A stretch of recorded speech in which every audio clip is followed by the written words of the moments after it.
elementary school, that $2 million that's uncommitted. The next thing you look at, hold on. Okay. So the next thing we have here is Pausman phases 1 and 3. So phase 1 is obviously complete.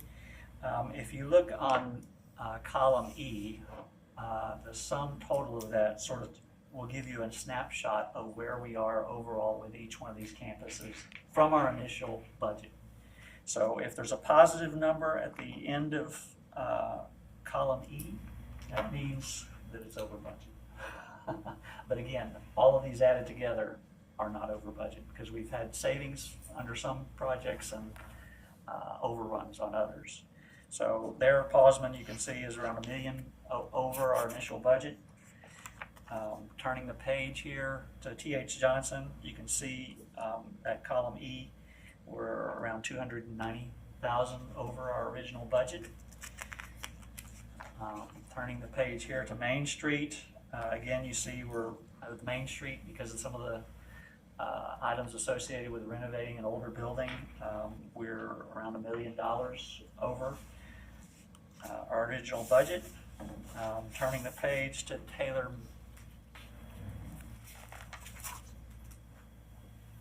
High School, you can see that has a savings of around $1.6 million. It's a newer building. We had an addition for the most part.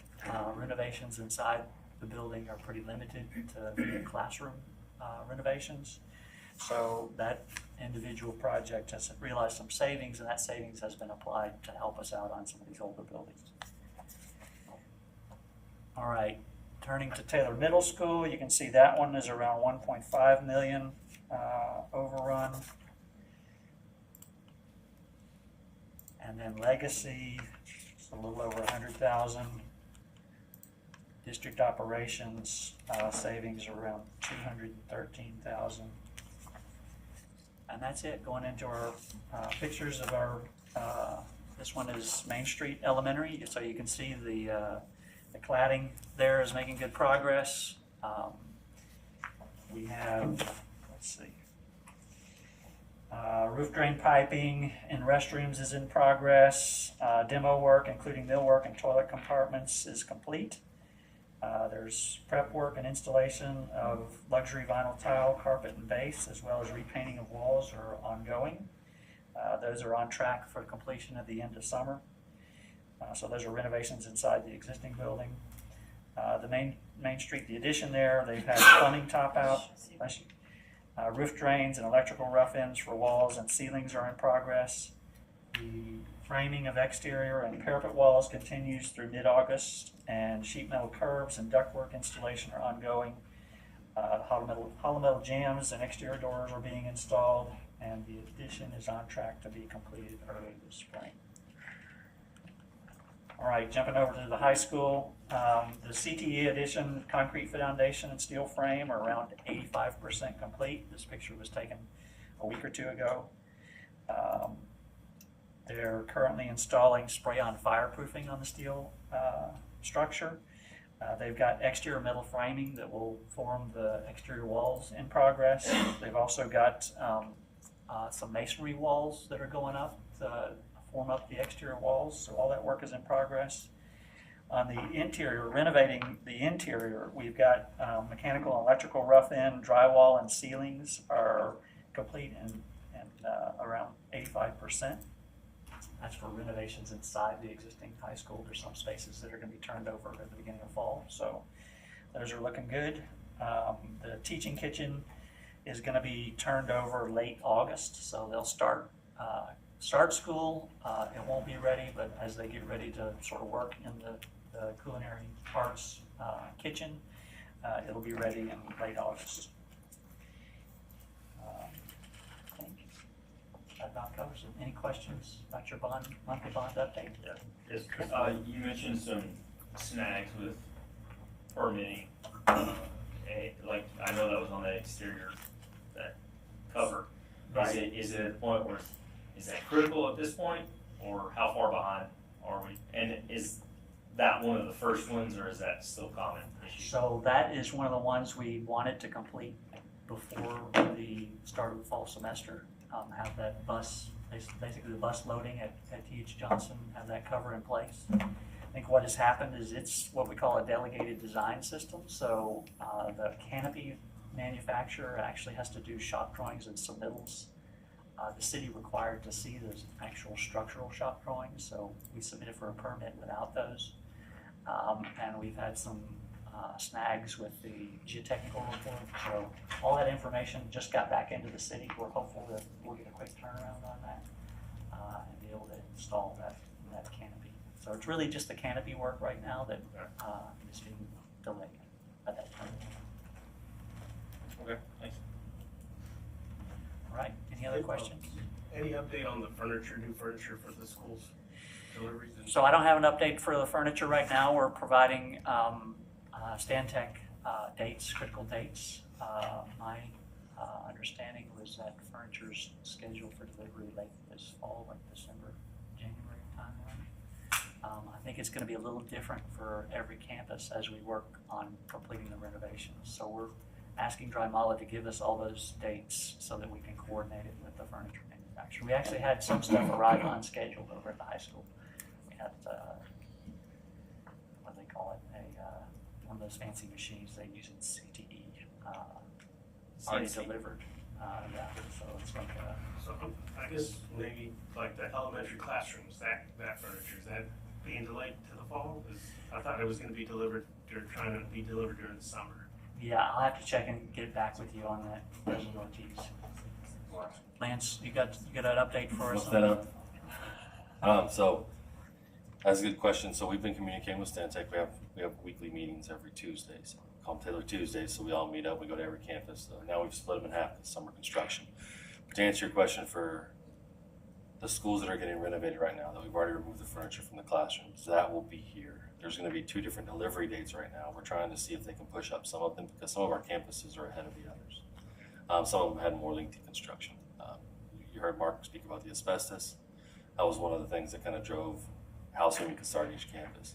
Now they're starting to catch up at every other campus, so we don't see anything delaying us. The only thing is we have to be very cautious of how we pull the furniture because if we have multiple deliveries, that's multiple charges, multiple costs. So we're trying to coordinate those with this campus and this campus. We'll meet them, and then this campus and this campus. So yeah, we don't see anything right now. We're not tracking any delays. The thing that we're facing at some of the schools is where they're gonna put it together, because there's not really a lot of space right now. So we're taking cafeterias and things like that. So we're going over logistics with them every meeting, and Stantec's taking that back and talking to the furniture delivery people. So as of right now, we don't see any issues with that. Thank you. Yeah.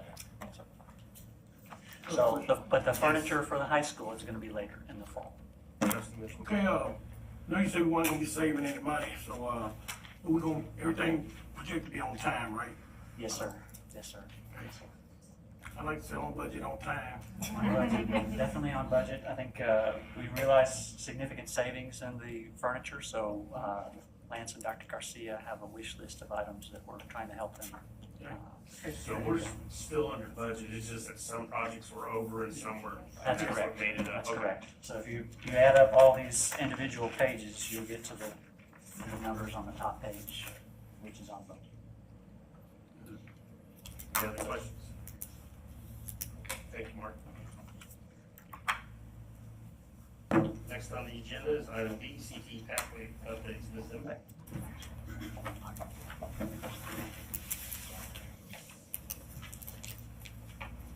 Good evening, President Ortiz.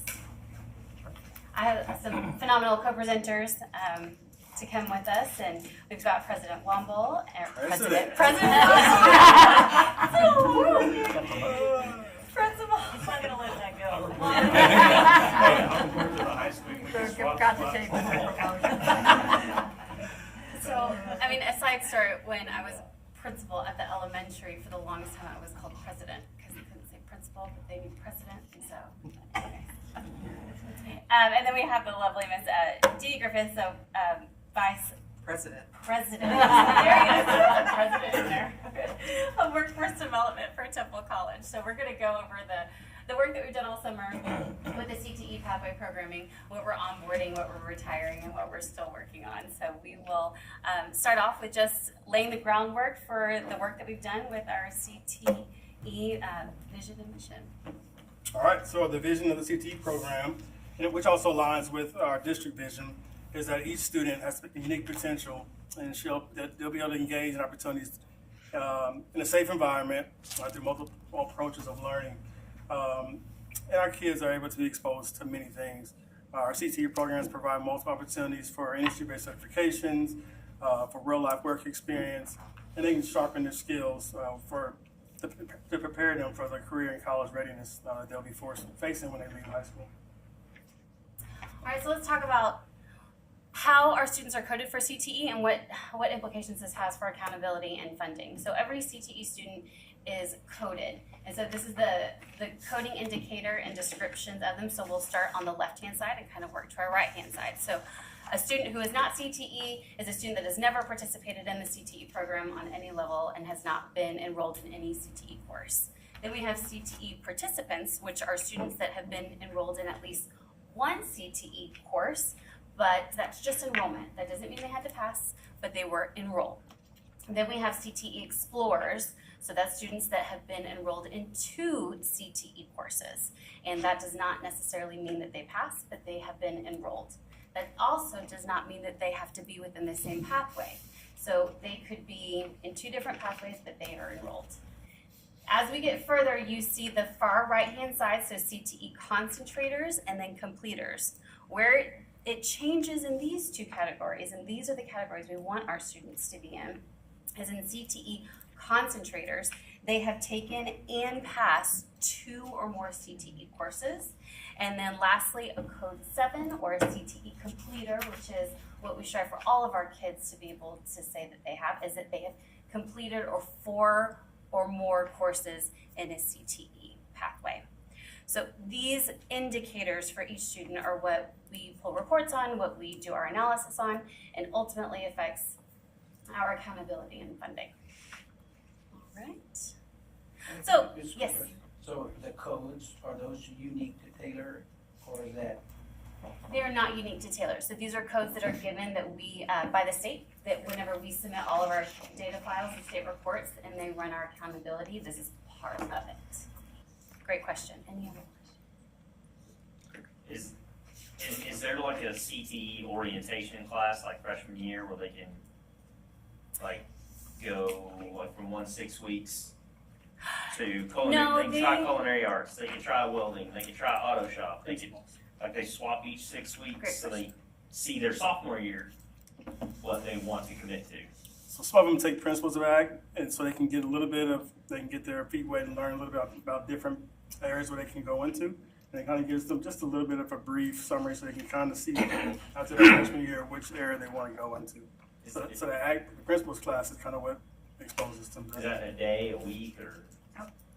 No, It is a full course. Year-long So a lot of entry-level courses in CTE can then branch off and go into several different pathways. Okay. So one course is the gateway to several different areas. To do kind of what you're asking is to give them a taste, and then they can specialize after there. As far as before they get into 9th grade year, we do recruiting and education in 8th grade, getting them prepared to go into high school, but they don't get that kind of taste test, I think, of what you're asking, that's less than a year. And what we did last spring is we sent our teachers to the middle school, and they were able to talk to the 8th graders that were coming up, the rising freshmen, and kind of give them a little bit of an overview, ask questions. 6 of our programs were able to go over there. It was a short time, 30 minutes, but they were at least able to ask questions about the program. Okay, so looking at 3-year history of what we've done, what we've been able to accomplish, and what we've been able to complete. So if you can look, we start at the 21-22 school year and then go all the way up through what we are projected to do next year. So 21-22 school year, we were able to offer 12 complete programs of study. Then it went to 15 programs of study for 22-23, 15 programs of study for last year, And then we will show you we are actually going to be going down to 10 programs of study because of the audit that we did of how many students were able to complete versus how many programs we could successfully support from beginning to end. So just to let you know a little bit of context about where should we be, the state says that for our size, a high school of 500 to 1,000 students should be offering at least 2 full programs of study. So even at 10, we have a robust offering, and we want to make sure that each of those pathways are fully sustainable by themselves as we continue to onboard additional pathways. So what got cut? We're going to get there. Yes. Any questions so far? Are there any questions? There'll be plenty of opportunities throughout too. Okay. So let's go through the full pathway programs that we have and are prepared, scheduled, and ready to provide. All of these are current pathways.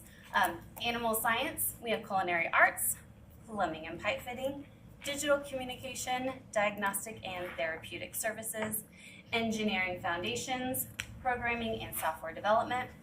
We have welding. We're going to be talking about our newest pathway, semiconductor, electronic technology, and automotive.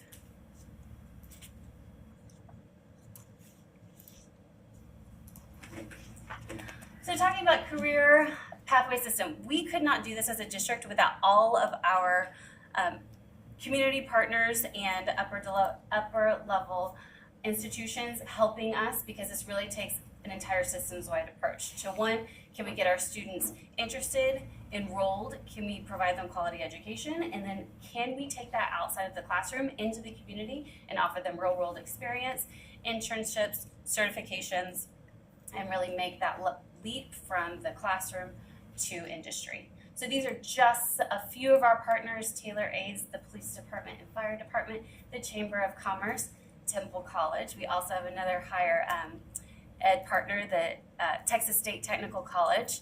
We have the foundation, Gemini, Samsung, City of Taylor, and then we have several local businesses that also help us get our students connected with real-world experience. All right, so we just saw the bond report. So we're excited about the construction. We get a chance every once in a while to just walk down there and see the progress. And we're just excited to what it's going to bring for our students. Matter of fact, we've had teachers come up and just try to get a peek too, because they're just curious. They're curious and they're excited. They're excited about the new spaces, the opportunities it's going to bring.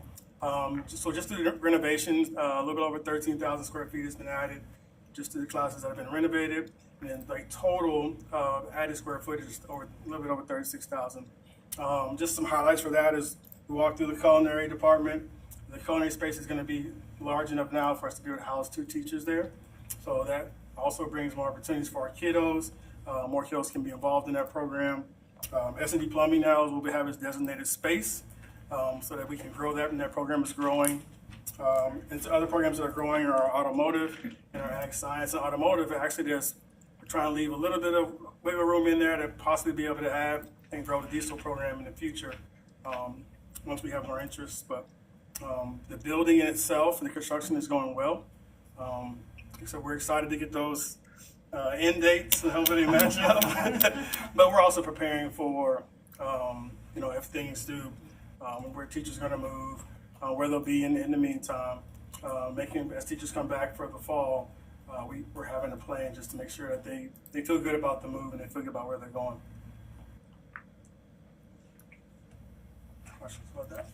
So the Peterbilt is gone for now? It's not gone. We're gonna finish out. We have a couple students that were further in the program, so we're gonna finish those students out. We're gonna bring them back to the Taylor High School. It'll be a modified program just because of the limited space. So the ones that were really serious and really wanting to pursue, we don't want to stop them from achieving that goal. So we're gonna continue to modify that program. Okay. And before we go on, just because I want to make sure that if there's any angst that is going to, if it's a wondering, any student currently enrolled in a CTE pathway that has already made their way through the upper levels of the pathway we will absolutely allow to finish. So no one is going to be derailed, no one's efforts and work are going to be erased. So we're gonna talk about that in a little bit, but just if that's sitting heavy on anyone, we do have a plan for that. And we'll talk about how we're possibly gonna bring some of these programs back. All right, so talking about regional needs in our partnership with Samsung. So as we know, there is a thing called Samsung that is coming. And it's gonna provide us some great once-in-a-lifetime opportunities for our students, and we really wanna make sure that we're prepared, not only to prepare them in the classroom, but then also get them connected with this amazing opportunity that we have literally in our backyard. So Samsung is projected to bring us almost 2,300 jobs to the region.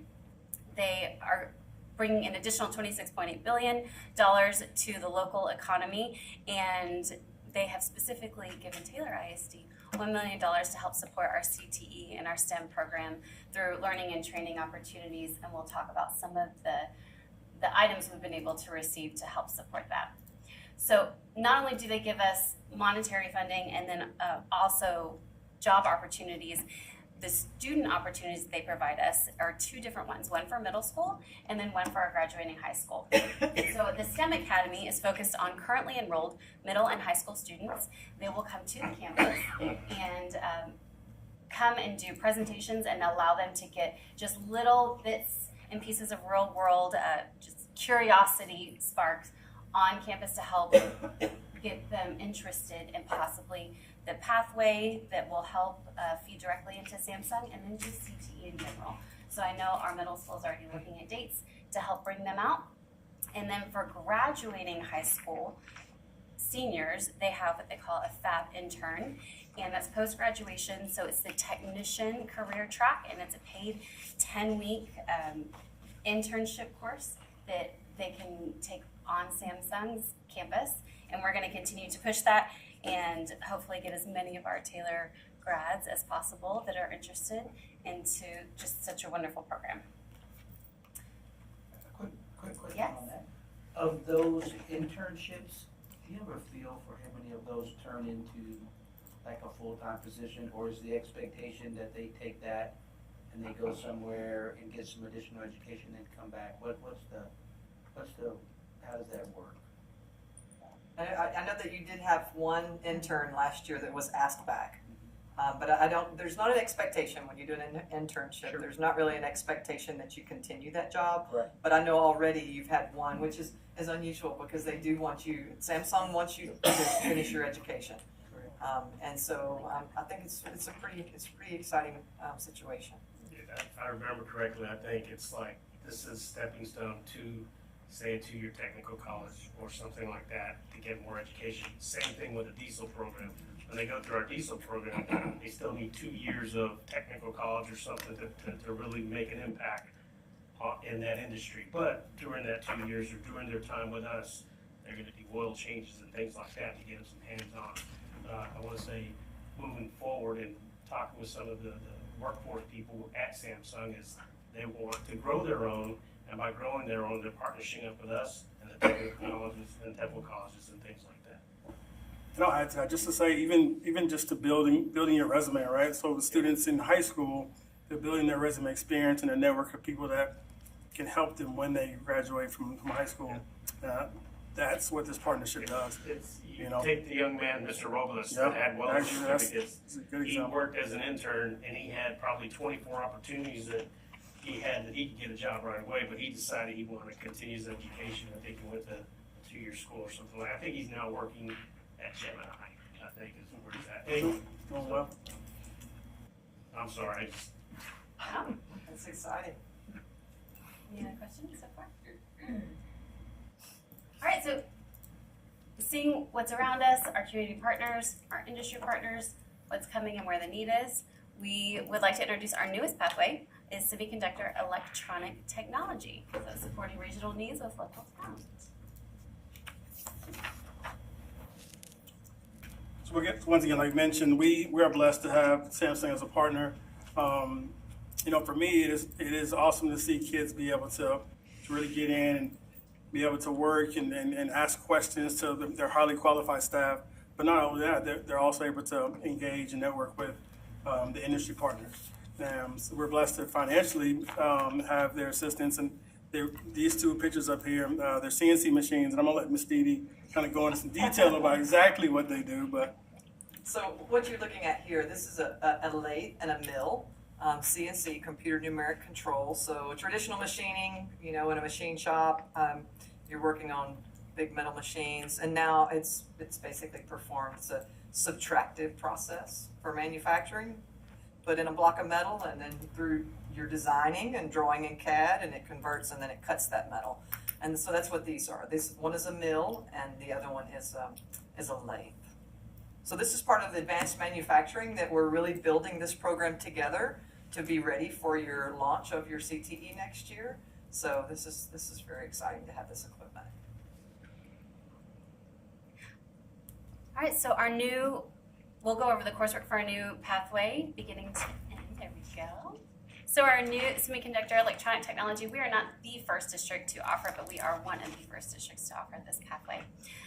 The intro course is Principles of Manufacturing, and again, that is a course that's broad and the gateway to several different pathways to kind of give that students a taste. We are obviously opening this up for a specific pathway of semiconductor electronic technology. So year 2 will be AC/DC electronics, year 3 digital electronics, and then year 4 is the practicum in manufacturing. So knowing how important this pathway was, we worked very closely with Temple College to offer a complete crosswalk, and I will let her explain what that looks like. Yes, so let me just first tell you that this is the electronic technology pathway that there were a group of us, including TSTC and Austin and Samsung and Texas Instruments and TEA. We worked actually through the whole Christmas holidays to put together a crosswalk that could be offered regionally. So this is the electronic technology crosswalk. But we did a little bit different. Just like she was saying, it's Taylor is ambitious and Samsung is very special. And so, for example, in Dallas, you get a certificate at the end of your 4 years, and you have 15 hours. Your students have the potential to have an Associate of Applied Science degree in their own house here at their own school. And so what you're looking at is a multi-craft degree. And so they start in safety and electrical electronics, and then they're going to move into programmable logic controllers, if you're familiar with that, variable frequency drives, motor controls. They're going to do hydraulics and pneumatics, and then end with robotics and automation. It's similar to, industrial maintenance, except we're not going into the heavy pipe fitting and welding. Instead, we're staying in the Samsung kind of vein, to keeping in with the PLCs, electronics, and this is very exciting. It is not the first time we have offered this. We piloted this program in Rockdale, and so we're excited because you learn some things every time you run something new. And so there's a little bit of change in this to the benefit of Taylor, and we're excited. So the students this is really an accelerated program, and they can come out with their Associate of Applied Science. If the students meet TSI early on, they can also be taking their academic core through dual credit, and they could potentially graduate with a transfer Associate of Science to go into an engineering technology program. Depends on how early we can get them ready for the TSI. We can get them college ready. So this is very exciting. They get a lot of industry-based credentials in this. They'll have about 6 by the time they finish this program. Any questions?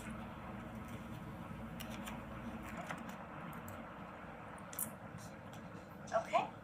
So the question that we had before, obviously we know that we are having to scale down just a bit to protect the integrity. So in our audit of all of our CTE pathways, we did identify a few that, due to lack of interest and or enrollment, we just couldn't justify continuing the pathway because some, for example, had 14 kids in the entire pathway, all 4 levels. And so just looking at our staff, resources, and how can we offer the best possible experience and support within the pathways that we have, knowing eventually, yes, we're going to continue to scale up, but only whenever we can commit to making sure that that pathway is strong from beginning to end. So programs to currently discontinue, and again, this is just a good, see you later, it's not a goodbye. First, so floral design. We are not going to get rid of the class of floral design. Floral design is actually pretty popular. But the pathway, the full pathway of floral design is one that we associated with. There's a lot of interest in the beginning parts of floral design. Also because floral design is also a fine art credit, which is the draw for those beginning entry courses. So we are going to keep those because they serve purposes in more areas than just CTE. And the floral design class can support different pathways, so transitioning those students into principles of agricultural science, where we can continue taking the experience that they love, but making sure that it's on a pathway that we can complete. Graphic design and interactive media. So we did notice that this was a low completion rate. We wanted to phase out this pathway by 25, 26. And again, like I said earlier, anyone already in this pathway and that has been completing it and done the prerequisites and they're in those upper level courses, we have made accommodations to make sure that they can complete. So we're not going to derail or just cut anyone off. So any students that are interested in graphic design and interactive media, we are going to transition them to a digital communications pathway. Diesel mechanics, we've had conversations about that before. It could be a tremendously powerful pathway. We just need to take a look at recruitment and retention, and we're going to go back to the drawing board to see how we can pull it back, restart, reprogram, and then possibly bring it back. And then education and training, we have a low completion rate going all the way through that pathway. So we will phase that out and allow those that are currently in it to complete the pathway through dual credit.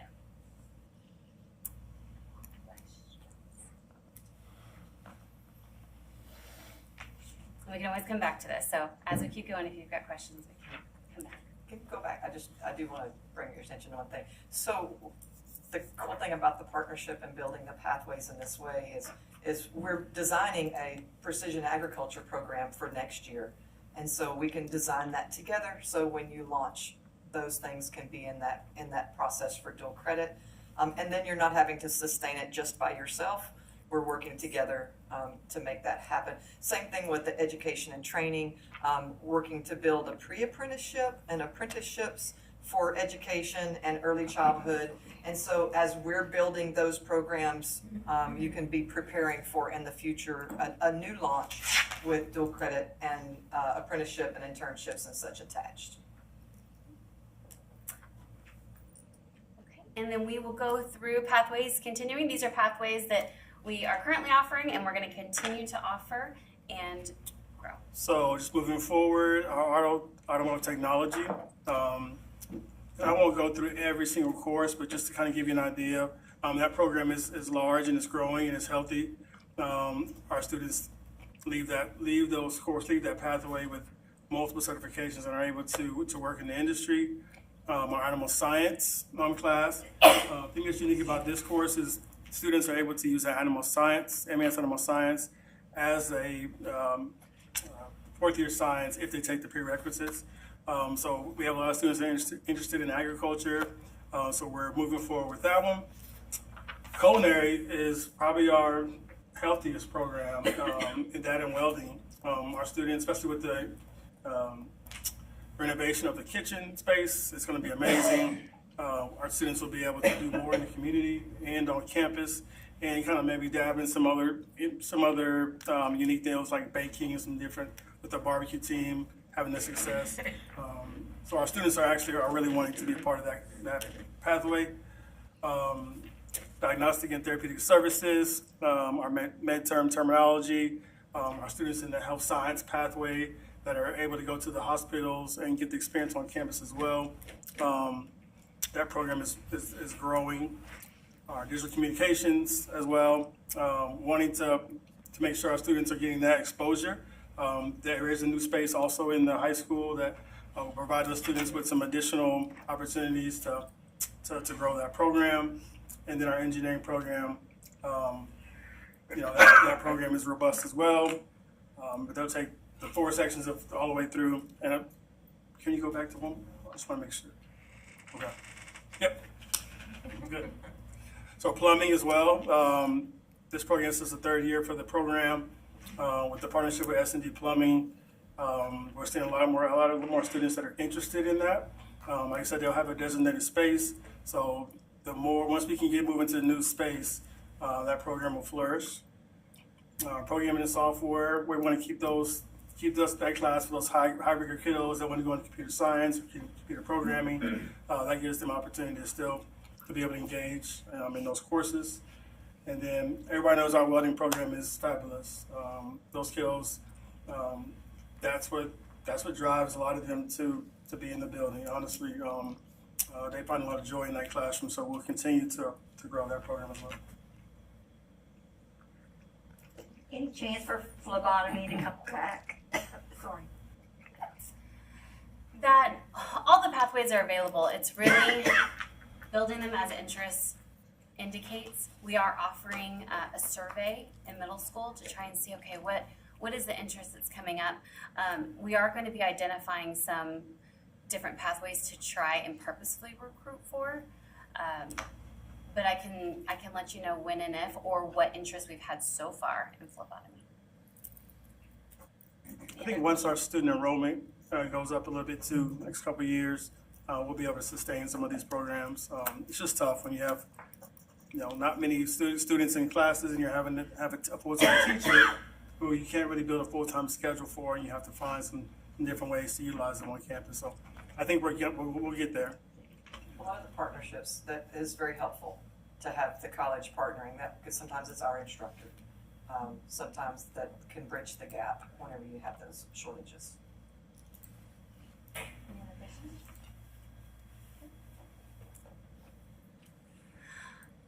So here's another new initiative that we are excited to get up off the ground. It's something very exciting that we're going to trial this year. So this is a dual credit business or education and training freshman cohort course. And I know some of you might be like, wait a second, we just said that we were discontinuing education and training, and let me explain the difference. So we are offering these not as full pathways because this package that we have worked very closely with Temple College is specifically designed for freshmen. So in theory, we have an opportunity to provide freshmen at least 9 hours of college credit, absolutely for free, and they would be clustered. There would be classes that are clustered together. One in either, you can find them in our business pathway or our education and training pathway. So yes, in theory, if we have a bunch of interest and this goes really well, we could talk about building either one or both of these pathways out completely, but this is really designed to get freshmen in these courses and build their self-confidence and self-efficacy of, I can do this. Who would have thought? I'm a freshman, I can't take all of these college courses, but Temple College has worked very hard and closely with our staff to make sure that we are supporting our freshmen, because if they get that taste and that success, okay, I can do this, then it might broaden their horizons and interest in either taking CTE and or dual credit courses moving forward. Yeah, for years it was either you're going to go to college or you're going to go to work, and they have to be together now. So if we can start that early, they can start getting some college early on, and we want them to get the skills that can really prepare them for employment. Sometimes it's about knowing what you don't want to do as much as it is knowing what you do want to do. So don't feel like there's anything wasted in terms of these opportunities. But these two pathways are really great foundational entree into dual credit, and we're excited to be able to offer both of these, and we'll try to grow them in the future. The beautiful opportunity we have with having an 8-period high school course is that we have the ability to offer this, and it doesn't come at the sacrifice of not being able to do fine arts. or extracurriculars, and or doing this concurrently with another CTE pathway that we do have a specific interest in.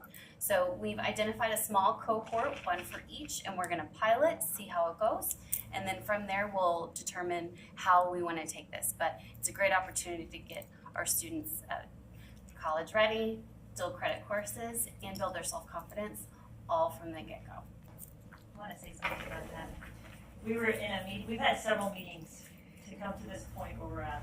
A lot of hard conversations, bringing in teachers, and one teacher that we specifically brought in was Mr. Bishop. I'm not sure if you guys know who Mr. Bishop is, he's a welding teacher. When we were talking about our programs that we want to bring for next year, one of the things, because we were on the fence about this. You know, we have so many things, do we do this, do we not? When's the right time? Do we roll it out with everybody? Do we roll it out with a sample group? And he said that some of his kids may not have been on track for college, but he said that he had several kids that were exposed to a dual credit class, and once they passed, they said, oh my gosh, I just took a college class? I can do this. And that kind of experience and exposure and opportunity for our kids at a freshman level can move mountains for our kids, and that's what we're trying to do here. We're trying to expose them to college career readiness classes, but then also what's beautiful about this program and our partnership with Temple is we're gonna make sure our kids are successful in these classes. This isn't just a class of kids that know they're going to college. This is for any kid. These are for these 25 groups of kids from all different backgrounds, all different shapes and sizes, and we're gonna give them the encouragement and the support to be successful in these classes. So really excited about kicking this off. Kudos to this team, and looking forward to you guys giving us feedback and updates of how these kiddos are doing. One more quick question. Any opportunity for prep work for TSI? You know, like, There actually is remediation embedded in all of these. The freshman classes that we're talking about, the dual credit classes, they will have remediation in there. anything on a computer for it? You know, In the like for- business path, yes. Right. All right. So in summary, strengths is that we have numerous CTE pathways, and we have numerous strong complete CTE pathways to help connect our students to workforce and college. And our other highlight is that we have phenomenal partnerships with industry partners in higher education, and it really takes a team effort to build. We all have our own individual puzzle pieces, and we all have to come together and put them together to make that complete picture. And then areas of opportunity, and I've already spoken to them. One piece that I have not is just the high school career counseling and the counseling for helping our students determine what step they're going to take. Those of us that have built the pathways, lived in them, know them, we know the natural chronological order, and if not this, then that, and these are your options, and it's really turning that around and making it student-friendly, making sure that our academic advisors know how to kind of tease out. Students don't know really what they want to do, and so it's asking those purposeful questions and thinking, okay, could be this pathway, could be that pathway, and really being that career coach as far as academic advising when it comes to CTE, and so we're going to be doing extensive training with them. And then building a recruitment and retention for each pathway. I mean, this is really that everything lives and dies by the interest of the students, which is an amazing opportunity and a responsibility to make sure that we are communicating out to students and making sure that they know all the different possibilities that CTE can offer them, and making sure that we not only get them in pathways, but then support them through the pathways so that they can finish. You still get the ASVAB, Yes, ma'am. We give it in the spring. and it's just voluntary, right? Voluntary, yeah, for the most part, students that are interested, and then we try to encourage those students who may have an interest down the road, just don't know, just through inquiry. Any other inventories, like for 8th graders or? Let me see. There are several different inventories, and I'm not entirely sure the specific one that they use here. Do you know the inventory? Is it like a career Like inventory? Connect or Yeah, cruising. Career Cruising is one. I can figure out which one. They're all very similar, but I'll get the specific one. Any other questions? Any other questions? So I have two questions. One, the first is like for me. So I knew when I got into high school, college, wasn't for me. Military was my pathway. But I wanted the least path of resistance to where I needed to take what I wanted to take to get my diploma so that I can go up. Is there a pathway like that or similar to that? And I don't know if I'm making sense, but, you know, I needed so much math, I needed so much this, and I did the bare minimum. I say the bare minimum because, again, that was my thought. I'm going in the military, no ifs, ands, or buts about it. And so I did the least path, the path of least resistance for me. Do you want to talk Is there about something like that, or? graduation? Yeah, so there is, but we try to, so there's a foundations plan, and so some of those students are able to kind of jump in and see, maybe take some electives that they think they may be interested in. We try to encourage students to try to find an interest. You know, the goal is not, they may not go on and be a welder or but the goal is to get them interested in a career pathway. So I guess when you're saying, is there a lease? Well, is there a pathway for a military service? So talk about that today. So like the question about the ASVAB, that comes up. So we do try to engage students with the ASVAB and see where their interests may lie and what branch they may want to go into. We have our service branches come onto the campus during lunches, interact with kiddos. We even had a couple of students last year, recruiters were able to come to them to school and also set meetings with them outside of school so that they could meet at their branch and meet other soldiers. We've had ROTC come around a couple of times. Have they tried lately? Right now, I want to Yes, say I think it's been mentioned, but I don't know. the government doesn't assist schools districts anymore, so if you want a It's program tough. like that, Brown Rock still has it, right? yeah, because they had it. Yeah, the funding is difficult It's sometimes. a regional thing. The feds, since there's one in like Round Rock and Hutto that's federally funded, they won't pay for one out here. If we want one, the ISD has to pay for the instructors and the equipment. So we can do it, but it's on our dime. If one of those drops in our area, then we can pick it up. My other question, No. you guys, thank you. Yes, sir. Again, I'm a military pathway. So I wanted to go back to the plumbing and pipe fitting because you guys mentioned that S&D plumbing is kind of the heading this, or at least the curriculum or the teaching or the instructors. And I want to make sure that we are defining plumbing and pipe fitting because they are different. And I wasn't sure which year the pipe fitting aspect comes into play. Because they're basically the same thing, they're moving fluids, it's just in one industry they're using PVC and copper, in another industry they're using some copper, they're using stainless steels, they're using all kinds of things.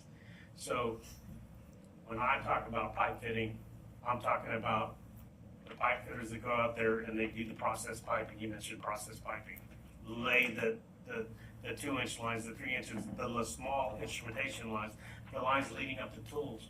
Also, you have your pipe fitters that are out there at your power plants working on instrumentation and things like that. So that's what I want to know. I would like to see what the difference is in plumbing technology, because it says introduction to welding. I can understand that because soldering, welding, everything's in there. But then I see plumbing technology, career prep, but I don't see anything pipe fitting technology. Does It's that not. make sense? It's Okay. not, it's intended to be plumbing. I mean, I think I'm speaking for you, but I'm the only person that knows the trades. The program, the pathway that they have here is specifically for plumbing. Okay. And it will dovetail into dual credit into a construction program that we're building right now. And so they'll have a certificate in plumbing, they can get it in HVAC, and they can also get it in electricity. However, I'm very familiar with industrial pipe fitting. If there's a need for that, we can develop that, but it is completely different. That being said, I would take off the pipe fitting part of it, because if Where's the pipe fitting on there? it says plumber It's on there pipe just fitting. because that was the Yeah. recommended Oh, from the okay. state. It was Because a we- recommended pathway Oh. name, but I think we have the Right, ability because to. we have a lot of pipe fitters around in our town that are working up there, and if their kid says, hey, Dad, Mom, they're offering plumbing and pipe fitting, hey, take that class, and when they find out it's just plumbing, it's like, hey, I wasted my time. So, I mean, that's, Completely. Sure. I'm just No. making a recommendation. And that's a great perspective. Alright. No, because part of this work was taking a look at the recommended pathway names. So every pathway has a recommended plan of levels 1 through 4, and then it's kind of a build your own from within that scope, and that can push it one way or another. But I absolutely see that making sure that it's specific is helpful. All right. Thank you. It's a great career. Oh, yeah. Any other questions? Well, we will have regular updates for you on this as we I do have one, I guess I need to better understand, because we were talking about freshmen having kind of an introductory and the class that they can take to get a taste of different things. But every pathway we see has 4 classes, so are you doubling up on a year? I mean, you know. For this cohort, you would be, because the cluster for the business cluster and then the education cluster, those are self-sustained currently as we are going to offer them. You can also concurrently take an intro to welding, principles in manufacturing, because we do have the luxury of having an 8-period course or 8-period day. We have extra offerings that a student can take to still get all of their graduation credits and be able to take this without having to sacrifice something. Great question. Okay. Thank you so much. But you're still Yes. the same thing. Yes, do I? You're still You're up up. again. Oh, am I up? Okay. Item C, review of district professional development plan.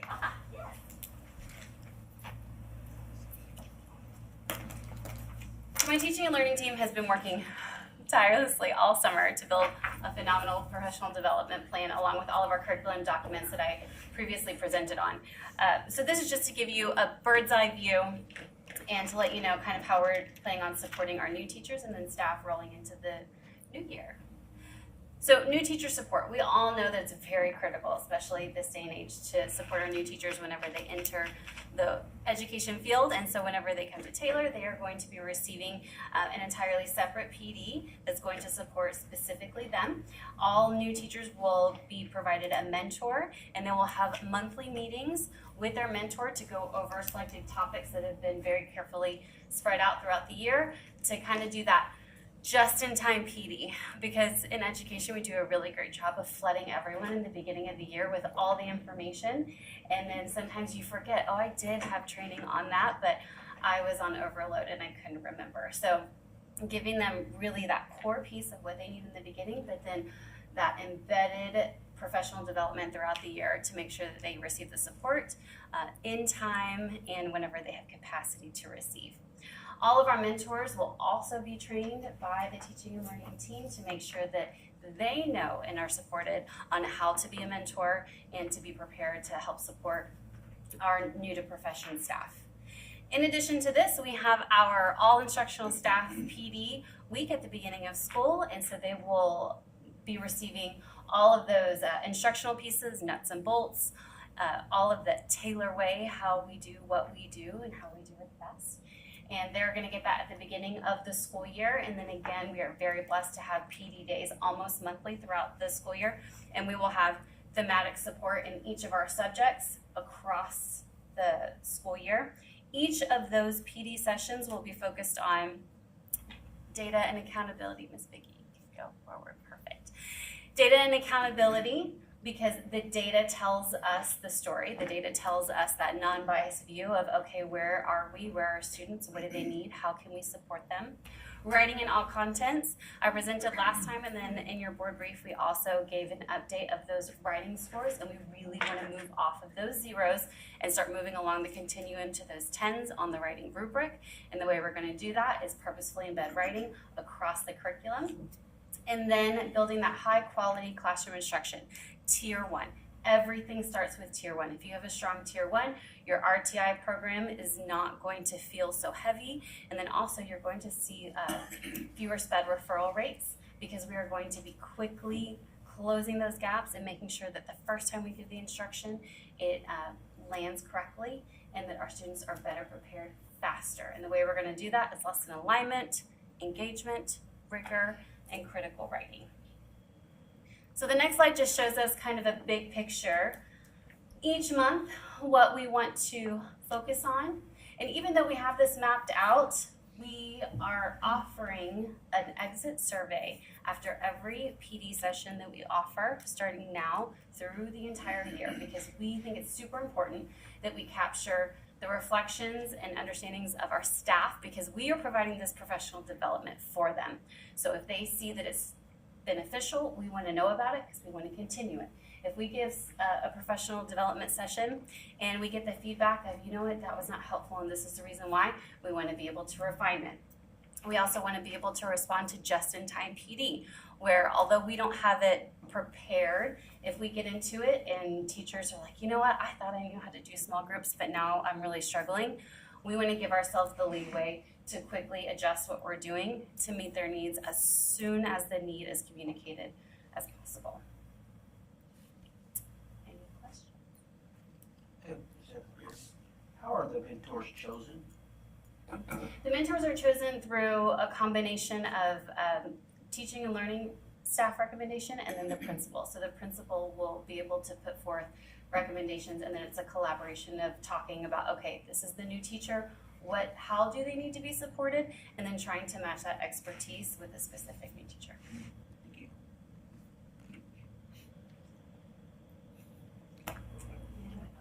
Yes. I also want to add, Taylor is rich in history, as we all know. And so we are going to be providing a bus tour to not only our new teachers, but our new staff. Do you want to touch on that, Mr. Crow? Do you want to come talk about the bus tour? The for our bus new tour. teachers? Well, as y'all know, I love the local people. And I've always got a story to You tell. always have a story. And if you just give me an hour or two, I'll fill it That's really. We are planning to take our new teachers on a tour around Taylor and get them familiar with everything and fill them with the love of our local heritage that we want them to develop and hold close and want to stay here for their career. And so that's what we have planned. We're gonna go around town and show them the city. Don't get it mixed up with the ghost tour. Yeah, we won't cross That would be paths funny. there. Would you like a new teacher? Yes. Ms. Crowe, how many buses we normally take? Is it 1 day or 2 days? Or when you do the tour of town, tour of the city? We'll do that within 1 day, and the number that we have right now, I believe we will be able to do this with one bus. We were talking about that today as we were making plans. I'll make sure they don't forget about the south side. That's right. Yes, sir. That's right. All right, 'cause I had a few parents over the years ask me about that when I told them we were doing a bus tour. And I said, well, we cover all of, we cover all the sections, Right. Try to anyway. That's true. We want them to see the whole town. I kind of put a board and just said this, so you made me look good. Thank you. We will. We'll do that. I'm assuming the duck room is on stop. We want to include the duck room somehow. That may be, we may open it up at a separate time because it'll take a while to go through the duck room. But we plan to go by there. It's gonna be just very brief, but I think we need to open it up maybe as school, people are coming back and working in the rooms or whatever, make it available and encourage them to come by and see all of those artifacts. I'm nostalgic for the old days. I just think that as they mingle in with people who have been here, or those of us who are born and raised here, and they start hearing us talk, they connect by seeing what was in the duck room with what we're talking about. That's right. And how we That's feel right. about it. So that's why I think that, Yes. I know there's a lot to go over, but even if they just visually Just kind kind of of see, walk through. kind of walk through and see, and Yes. when they hear people who've been here talk about things, they connect with what's there.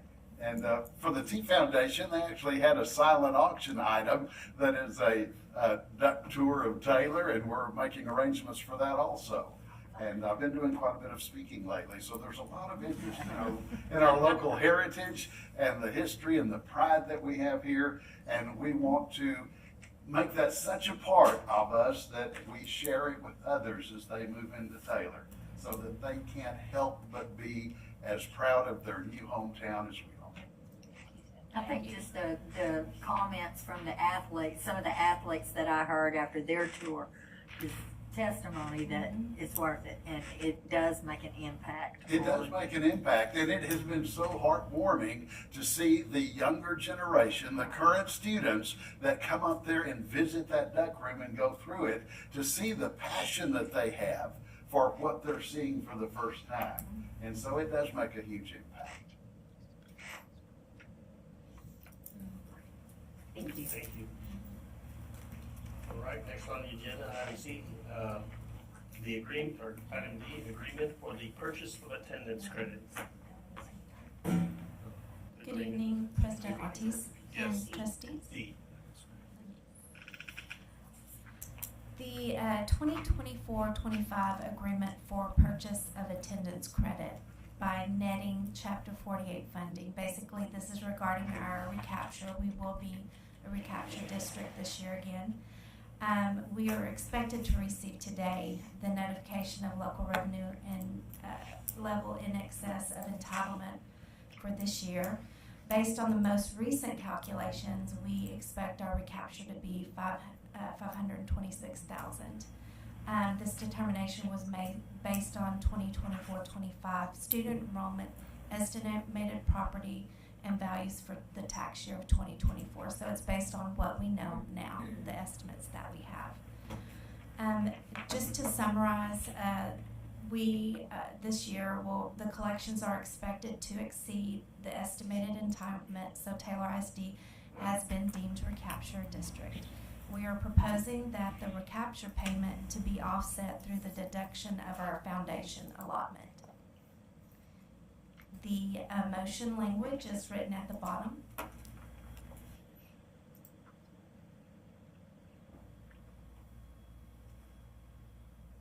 Any questions?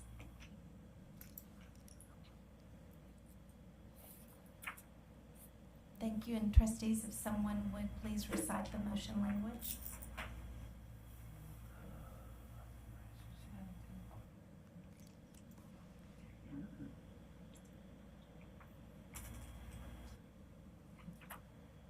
Is it on the I don't think we have. Did it not come through?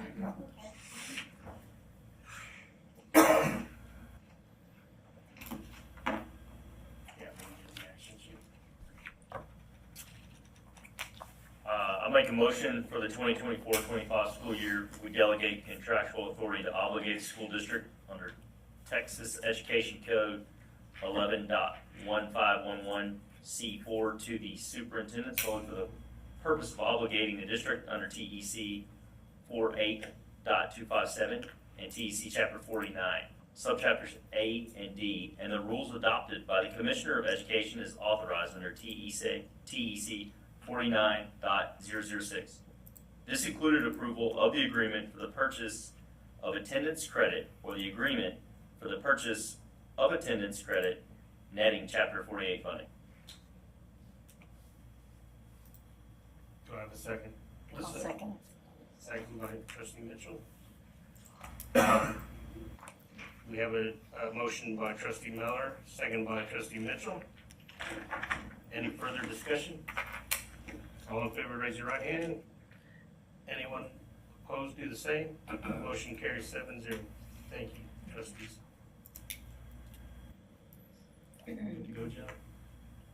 All right, thank you. Next, item E, listening tour feedback. Dr. Garcia? Thank you, Mr. Ortiz.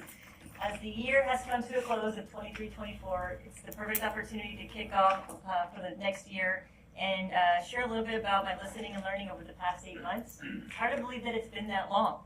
I found myself, I'm in my 3rd week, I'm in my 4th week, I'm in my 2nd month, my 3rd month. And I'm going to speak, and I have the privilege of speaking as a mom, as a community member, and as your superintendent. And my family is adjusting very well, and I can't think of a better place to raise a family. I believe that Taylor is the best kept secret here in Texas. So I just let the cat out of the bag there. But from all the community events to the people that make this place great, I had my first one-on-ones with the trustees, and all of them shared all the great things of Taylor, and I knew there was some great things here. But these past 8 months, I've had the opportunity to really live it. I've seen our civic groups come together and strive to make Taylor a better and better place. How do we provide food, shelter, housing, support for our families? How do we continue to think forward to prepare for our future? This is a community that wraps their arms around Taylor ISD to really support our students and our staff. We couldn't do it without them. And so, as a part of this great work, the foundation of our district is with our leadership, but then also with our trustees. And I just wanted to take a moment and thank each of you trustees for your dedication and your time and your effort. This is work that's not easy, and you guys have an unwavering commitment that I have seen that I really appreciate and that this district really appreciates. And thank you so much for 64 years of shared experience, because you guys are the root and the foundation of our district. And so thank you so much. I'd like to start off next with just a few highlights from this year. And I'll start off with our academics that we have from the early on and the stages of pre-K. For our 3 and 4-year-olds, we have tuition-free and community-based tuition for our students. We also have nationally ranked academic decathlon, specifically 1st in the state of Texas, 3rd in the nation. We are also 5th in the nation in our culinary barbecue teams. We have a nationally ranked color guard team, athletic state qualifiers, sweepstakes band. We have a new electrical technology career pathway as Taylor, our community, is becoming known worldwide as a semiconductor hub. I'm still getting used to that because it's such a big deal. We are going to be known for our semiconductor work here in this town, from our high school CTE programs from Temple to the University of Texas to Samsung. The hub of the world is here. We also have facility upgrades with enhanced safety and security features from our 2022 bond. We also have very strong partnerships. We had over $200,000 awarded in local scholarships for many of our families, former Ducks, a wide range of different community partnerships that have stepped up to help donate to our students to prepare them for their next steps. We also have a very strong Taylor Educational Enrichment Foundation that provides innovative classroom grants for our teachers to allow them to think outside the box and dream big.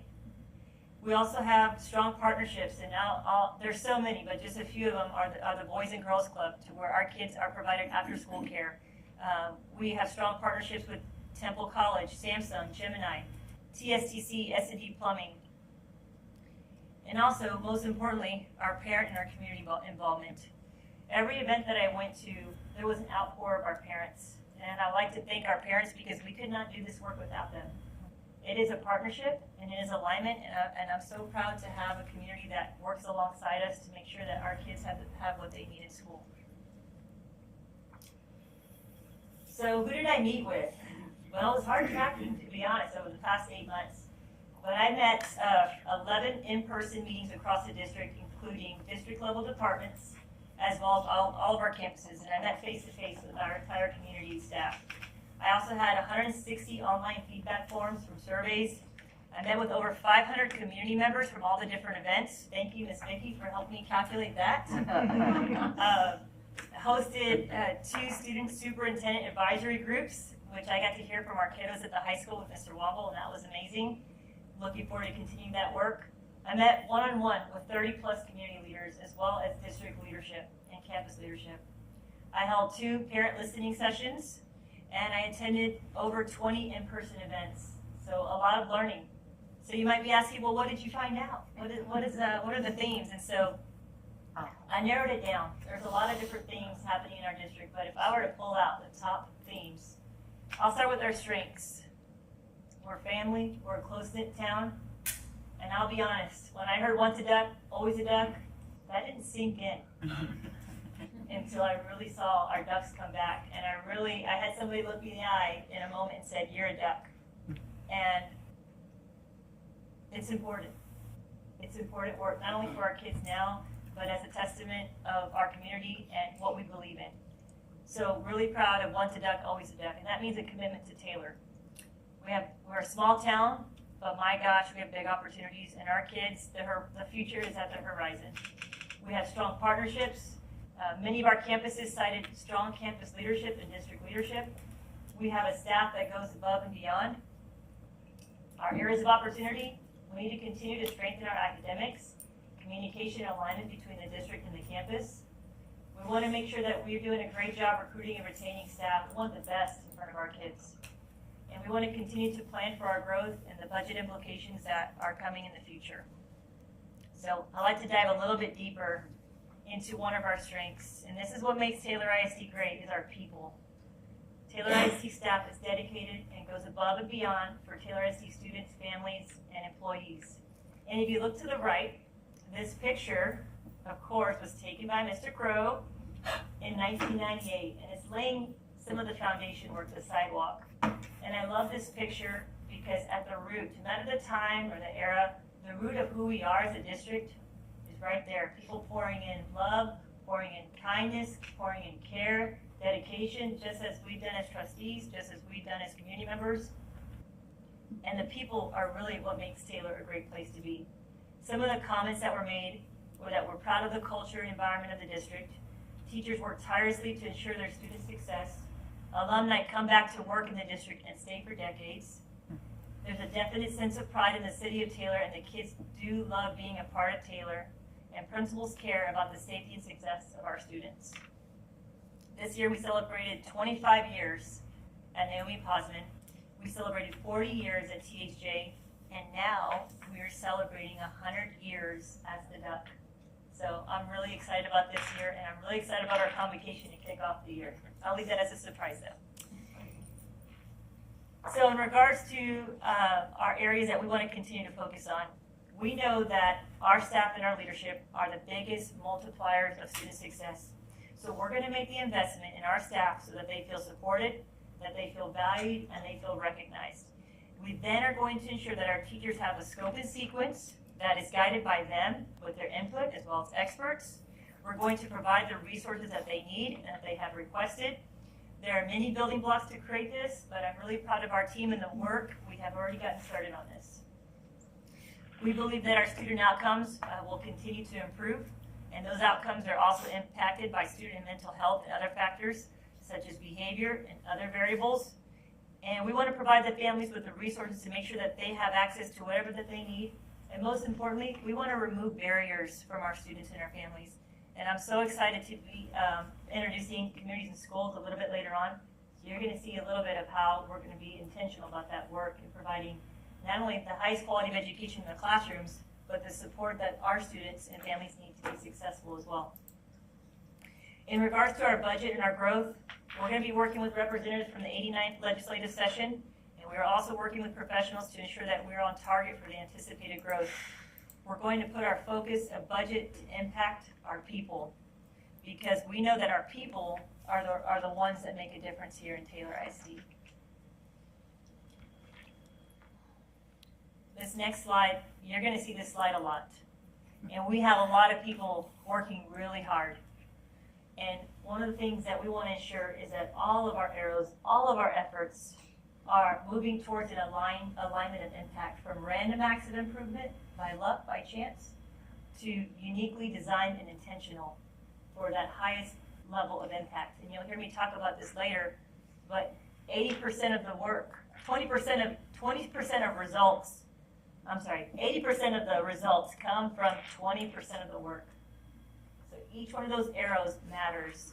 And so what we want to do is get everybody on the same page, everybody aligned, everybody's working hard, we all need to be speaking the same language. And so how we do that is making sure that we are a school district versus a district of schools. We want to make sure that as an organization, as a school district, that we are establishing a learning organization that factors and fosters alignment across the district, a common language, engagement, a collaborative culture, a shared vision, support and accountability at every level, every campus, every department, every team, and every classroom. That's how we get those arrows moving in the right direction. I like to summarize my listening learning tour and say that the listening really has just begun, because we want to be an organization that listens to our staff. I hope you guys have seen that with the rounding. We're constantly going to be asking for feedback. What can we do to move that arrow in the right direction? I'd also like to thank our staff, our community, for being vulnerable and transparent. A lot of people, I just met you, I don't want to I want you to say it. I want you to be honest with me because we need to know that feedback to make us better and better because it's for our kids and it's for our community. So I'd like to just take a moment and thank all of you guys for your feedback. And as I was closing and preparing this last slide, I came across this picture from one of our 2024 graduates, and it says, La aventura comienza, let the adventure begin. And I can't think of a better time than right now with the staff, with our community, with the implications that Samsung has on our future of really getting the adventure started and we're kicking off the 24-25 school year. So thank you community, thank you parents, thank you teachers, thank you district leaders, principals, and trustees. Yes, comment. One comment. Yes, ma'am. Vicki, would you go back to the first slide where it said we pay for pre-K and? Yes. I could say that I'm only gonna say this one more time, but I'd be lying, because I'll be saying it over and over again. But I had the misfortune of having to go through Liberty Hill this weekend and seeing that purple sign again that I keep harping on.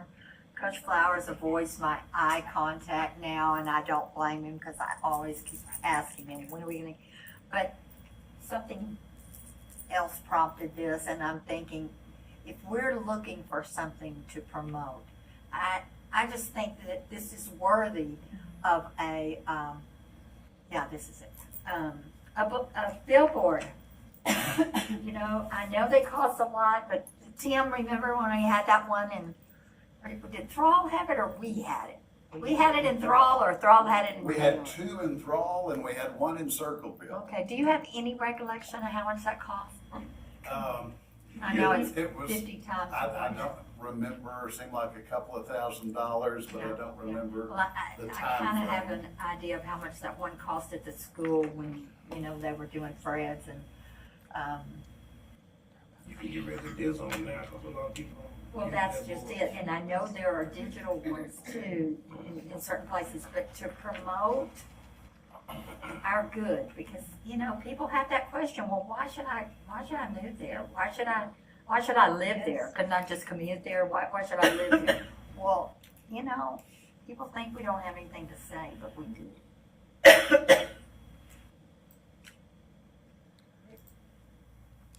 Any other comments? All right, we'll move on. At this time, item F, Samsung update, Mo Casey and O'Ham.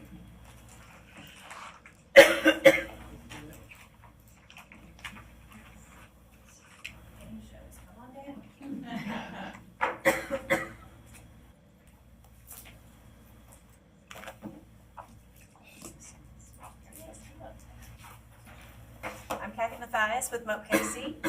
Kevin O'Hanlon. So I just wanted to go through, and Kevin is the legal expert on all of these agreements and things like that. Moat Casey's the numbers people, implementing what Kevin writes in those agreements. So Fab 1, which is the one that's currently in process right now, and how did it start? Well, this all started back in 2021. I don't know how many of you were here in 21. I know the superintendent wasn't, and the CFO wasn't. I think a lot of you were. So this thing started back in July of 2021 when the application was submitted to the school district.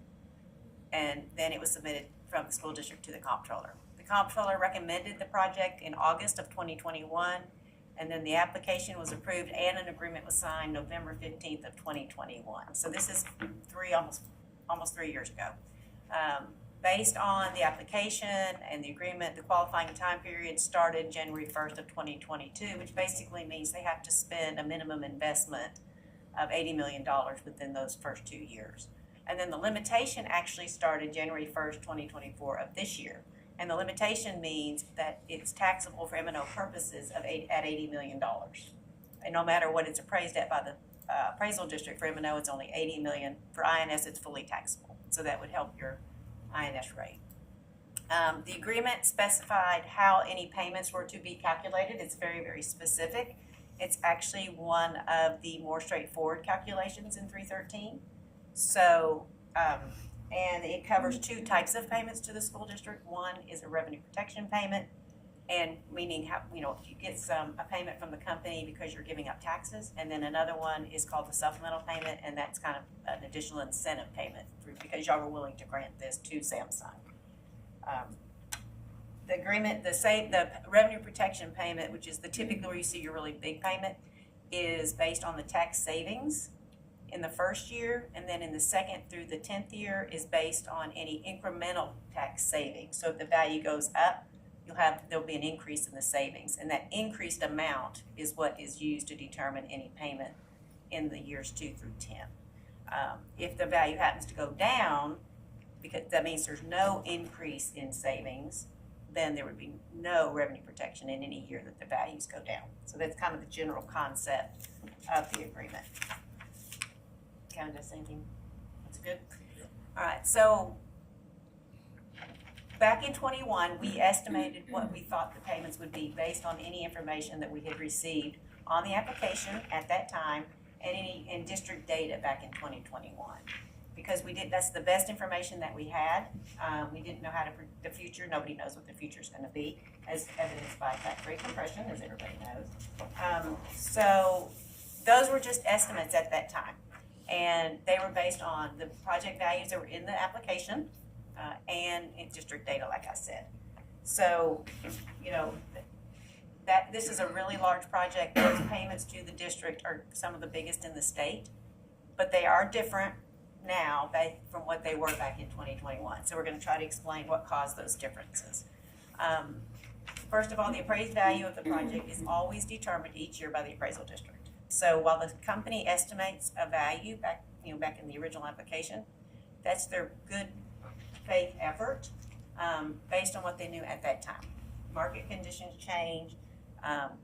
Construction work in process valuation is very difficult to predict. The commercial operations didn't start, as when they thought it would. Then all of their equipment was in, so there's been some changes from what we estimated back in 2021. We also had tax rate compression, which means the district's tax rate got compressed down by about 18%. So that affects the payments. And we expect further tax rate compression. We're going to have a session in January. They have a lot of money they didn't spend. We kind of expect they'll do some more tax rate compression. Hopefully they will do other things, like give you some money on basic allotment.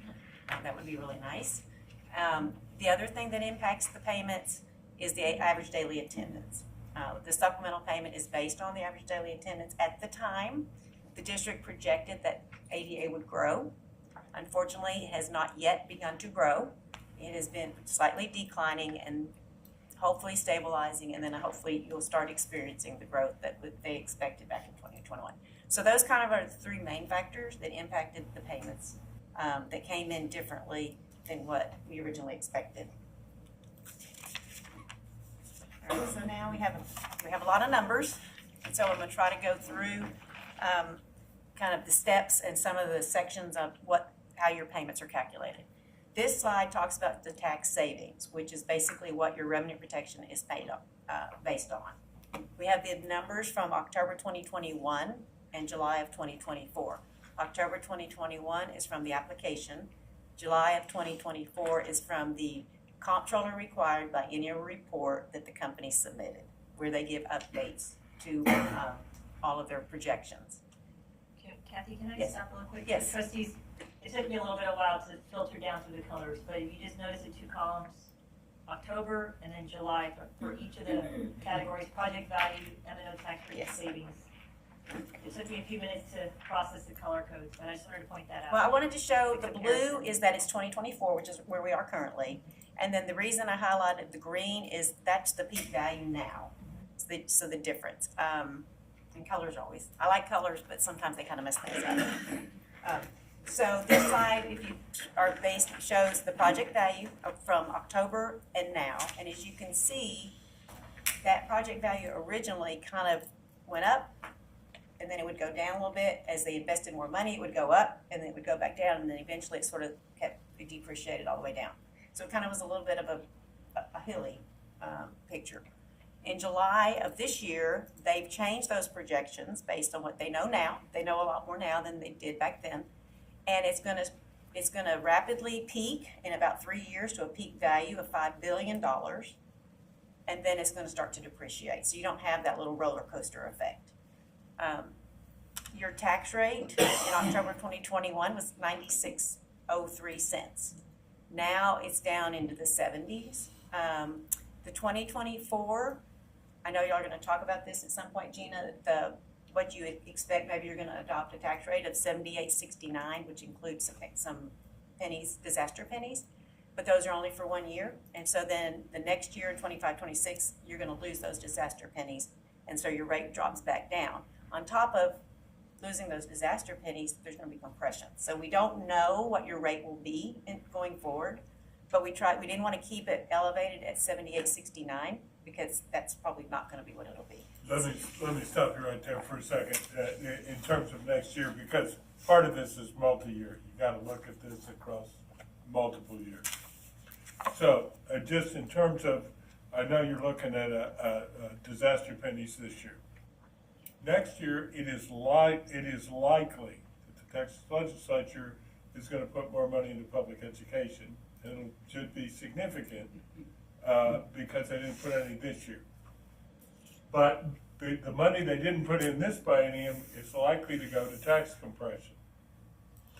That tax compression will likely be both to the tier 1, which is what they call the MCR. They'll also compress your tier 2 rate. They'll increase your yield per incremental penny in tier 2. When they do that, they will mandatorily compress your tier 2 rate. The reason why you are at 1383 in terms of your tier 2 rate is you used to have a 17-cent tier 2 rate, and when last time they upped the tier 2 rate, it compressed the 17 cent to 1383. Next year, that's likely to happen again. So you should be thinking about a VATRE for next year. All right? Because what's going to happen is tier 1 rate's going to go down further. Your VATRE would simply restore your tier 2 rate to the full 17 cents, which is a 3.13 compression plus whatever compression you get out of the next session of the legislature, which should significantly increase your revenues. This year gets you to that 17 cents, so when you pass a VATRE, it doesn't increase your tax rate for tier 2, and your tier 1 rate's going to be going down. So even if it passes, tax rates for the citizens won't go up, okay? And that'll hold you at that 17-cent tier 2 until the next time they do a compression, which tier 2, which may be a while. So that allows you to maximize your operations in terms of what's out there. So one of the things that we can't predict is what that tax rate is actually going to be. But the higher your tax rate, the more you're going to get from Samsung out of this as well, relatively. But that's kind of where we are. In terms of project values, all of those are estimates. Both columns are off of Samsung estimates. Then the project value, the original was a 2021 estimate when y'all approved it. What happened, and the current one was the July 24.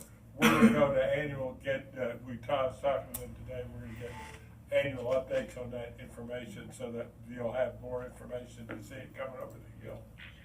But a couple of things happened is that to this project is 2 years behind schedule. That they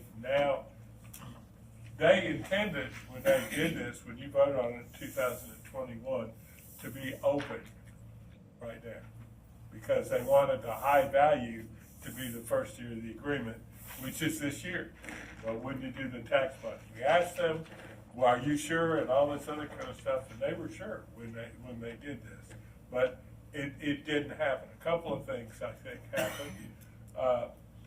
One, the construction took longer due to COVID. That maybe had something to do with it, but I think the CHIPS Act had something to do with it, and they're changing the equipment in this plant, I think, to a 2 nanometer set of tools. which is kind of state of the art. So it's taken longer to do that. But if you look at VL3, which is interesting in terms of their estimate, it's all not bad news. They projected, if you look at their original value, that the high end of this was going to be in VL6, which is 4.3. Now they're producing in VL3 5.0. So they've changed a little bit the configuration of the project, and when they stock it, so that'll be that's significant in terms of that. So all of the changes have not been negative to your revenue stream in terms of what's out there, but the project configuration has changed a little bit. The other thing that I will tell you is that our experience with Samsung Austin is that they never quit upgrading the equipment. So that their projections now don't include in the out years 8, 9, 10 don't necessarily include enhancements to their chip making facilities and retooling. They have tended not to go the full 10 years without retooling their clean rooms, so that may change the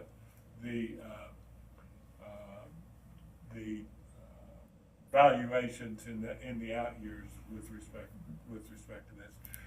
The lesson here is they've demonstrated depreciation because it's hard to predict the future in this industry because it moves so fast. So that's kind of what's going on with respect to that. We will get basically 1 year times the highest value over the years. We're going to get where it's slow ramping up, but we're going to get to the highest value earlier than we thought. So that's good news and bad news with respect to this agreement and how it works out. I will tell you that part of the issue is a whole lot of the value on these is not in the buildings. What you're looking at in this year and next year is the building. You're not looking at stocking the building or equipping the building with the tools, the actual chip making tools. That's a huge amount of the value, the cost of these things that go in there. That is currently planned. On their latest projection. They're planning on fourth quarter starting operations Q4 of 2026. If that slips into Q1 of 2027, it may change the top value year, may push it back one more year. Yes, sir.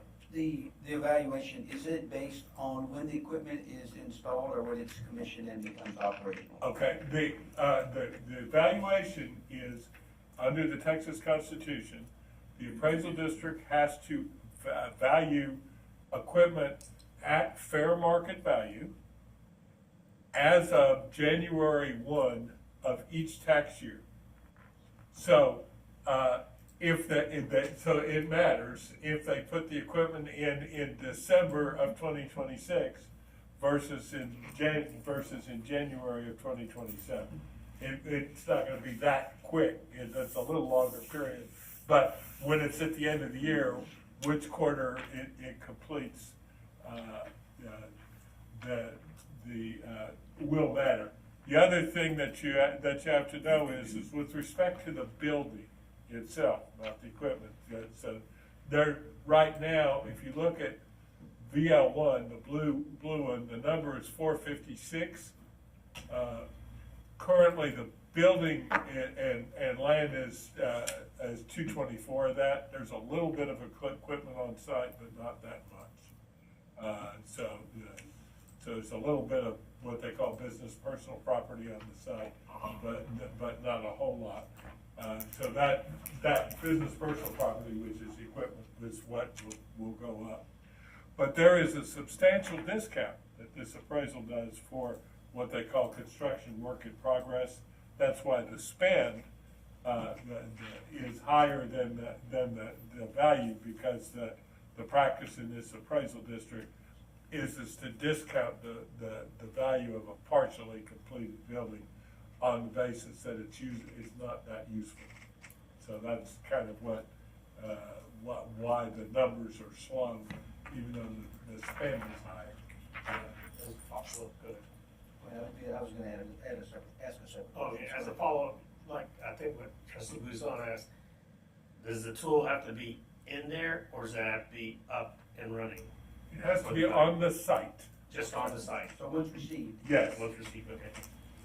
A second question, similar, so the, value of equipment associated with the R&D or the packaging, that's obviously not part of the 313, but is that fully taxable at both the INS and O&M? What kind of equipment are you talking about? So they announced that they're gonna install, the packaging part of Samsung, and then they're gonna also do R&D as well. I'm assuming that there's gonna be some additional equipment and improvements that are gonna be made, because that wasn't in the original scope. No, actually, it is in the agreement.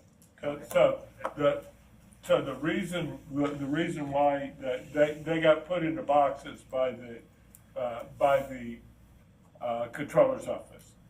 Manufacturing is a category, so they made them check manufacturing.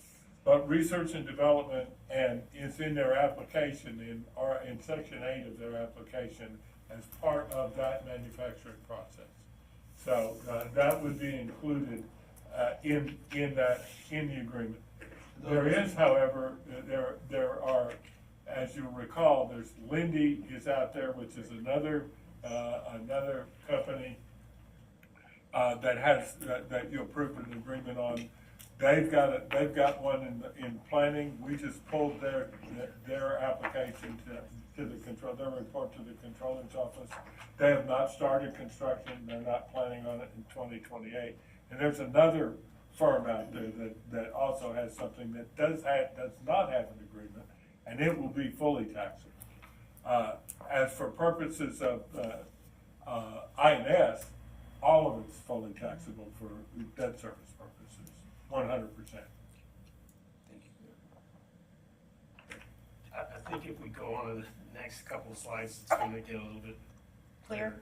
I just wanted, Go ahead. tax savings, which is what the agreement's based on for your payments, is just the difference between the taxable value and 80 million times your tax rate. So that's what the last two columns are, is just showing you the difference and how that, the difference between the values made an impact. Reduce the overall savings for Samsung by about $100 million. I just repeated the tax savings so we could see it, since that's based on how we calculate the RPP, Revenue Protection Payment. In the first year, it's strictly the tax savings. So in the first year for the Revenue Protection Payment, this should be based on the new value, it's $2.9 million. However, the agreement says they wanted an installment plan for that first payment of 10 equal in payments over the life of the limitation. They thought it was gonna be a $20 million revenue protection payment the first year, so they were like, can we pay that out in 10 years? And we've had this happen on several other projects where they do a payment plan and the first year comes in way much lower, and I'm sure they wish they had their installment plan like the next year or in 26, 27. So we have a calculated RPP, which it was originally $20 million, turns out to be $2.9 million. The payment will actually be that year, went from $2 million in 2024-25 to $296,000. So that's a big drop. I'm sorry, Kathy, would you just mind explaining the revenue projected payment for RPP? I just want to make sure the board has it. It is because you were willing to give up taxes, you're not collecting those taxes. It's a payment that is in the agreement to hold you harmless in case we're gonna lose any revenue. And it's specified in this agreement how it's calculated. It's pretty straightforward as to the tax savings in this one. And so it's kind of, it protects you from any financial harm, is what it's intended to do. So that's a scenario where the compression really hurts you then? Yep, because it is lower, less savings, right? Right, and the fact that the value came in initially because they weren't finished building, didn't have their equipment in, was lower too. But you can see, as Kevin was saying, in 26, 27, the green line, when they were hoping it'll be $5 million, your tax savings are $37 million. That in the agreement, the second year through the 10th year, the payment, revenue protection payment, is the incremental savings. So you would compare 37 $32.8 million to the prior year savings of 5.7, and the difference is 32 million. So you can see your calculated payment is $32.1 million. This is all based on the new values, right? In addition to that, you would add to it the 296,000 installment payment. So you're going to get estimated to be 32.4 million. Again, estimates every year. We're going to get the actual value, your actual tax rates, and that's what we would use to calculate those numbers. Like I said, depending on when they load that machine, that may move down to 27. But even so, even in 27, originally they said they thought they'd still have a little bit of an increase in the fourth year of the project. Again, we don't know what it's going to actually end up being yet. Every year they'll have more information and they'll know more. And then the last payment that's in the agreement is the supplemental payment, which is your incentive payment for doing this, in addition to you're held harmless for any financial harm, but also the law allowed at the time that you could get another incentive payment because you were willing to do it. And it is based on law, capped at $100 per ADA. The agreement specified the ADA, which is average daily attendance, would be the prior year average daily attendance. So each year we're doing a look back for your ADA from the prior year and just doing $100 times it. The agreement specified what years you would get that, and it's just during the limitation years. Because we originally projected the ADA to grow, it was about, and it would have totaled 3.56 million. However, you haven't been growing yet. Hopefully you'll get that growth. So it's down to 2.7 right now. The total payment you would get is just the revenue protection, estimated to be revenue protection plus a supplemental payment. It went from 46 million down to 42 million. Again, tax rate compression is a big factor in that for your overall payments. And then the next, just a summary of the total. Go back one second. Okay. I just wanted to point something out. Again, we're not projecting, so if you look at that 2.7 in supplemental payments, we're holding the 2,774 constant. We're not saying that that's what's going to happen, but that's just how the calculation is. So if you grow, and I think you will, that should go up. Yes. So the three things that every year we will get is the actual appraised value, the tax rate, and the ADA.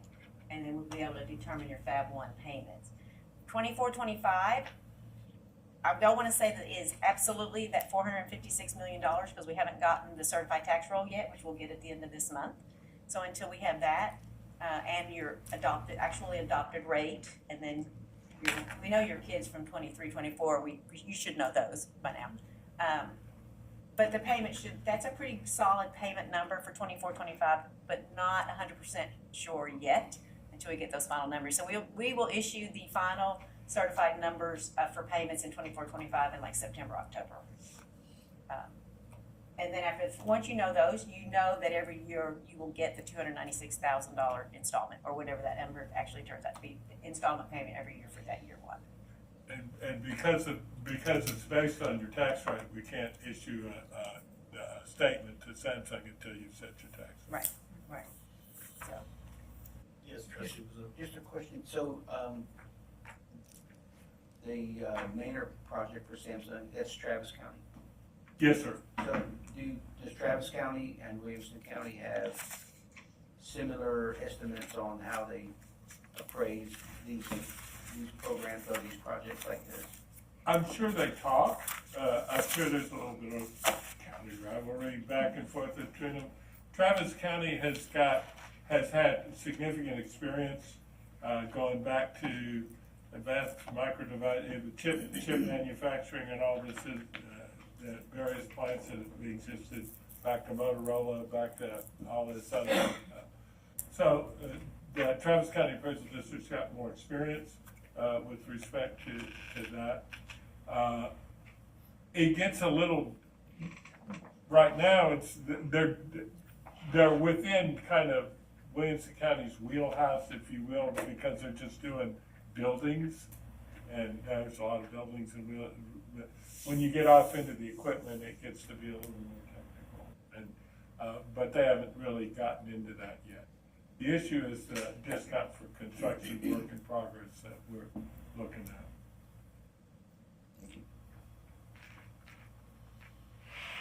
Any questions? And if we go back to the beginning, when it was announced, I think like 5 billion or 5.5 billion was actually the construction of the site. The other 11 or so billion was actually the equipment that's going in there. So, I mean, when you talk about how much that equipment's gonna cost that's going in there, you know, it's sitting around, well, it's probably higher now. But I can tell you, in the Austin fab, they have the $1 billion line, and it's 10 tools that were $100 million a piece. And they're supposed to put 10 tools that are $260 million a piece in this fab. And there's a bunch of others for another 10, so you're looking at 20 tools at $260 million a piece. With other tools, of course, so. Yes. That's a lot. And with luck, and Austin's had the experience, they've replaced most of those. over Yeah, the every years. 3 years or so, Austin was retooling, so.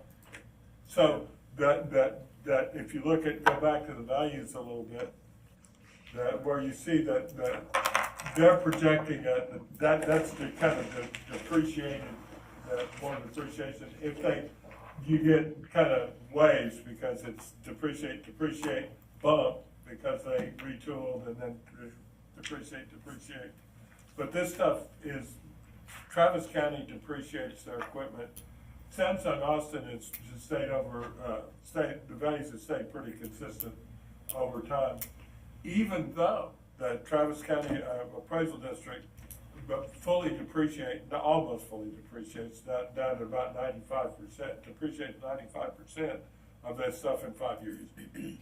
They've got a schedule for theirs, so that gives you some sense of the replacement that's going on with respect to the equipment. We bring it home for us in that last slide, because that's the slide I really want to bring home to the trustees. That one? Yes, ma'am. So that's just showing your total revenue protection payment over the limitation, all 10-year limitation years. Estimated at 42.5 million, down to 39.2 because of that tax rate compression primarily. Supplemental payments originally estimated to total 3.56 because of the ADA growing, now 2.77 with a pretty flat ADA.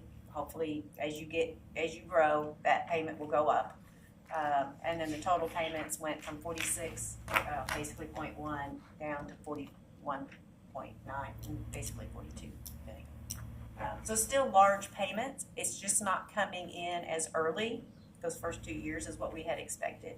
But that third year and fourth year, you'll get some good, that $30 million large payment. And I will say Samsung has never, with Maynard and their project there, when there were some large payments, they paid it. There's no question, they were very good about paying the invoice once we issued it. So the other thing I need to emphasize is that this is M&O, that the additional value that's on that other schedule will have a significant ameliorating impact on your debt service, or alternatively offer you opportunities for additional debt service at your discretion.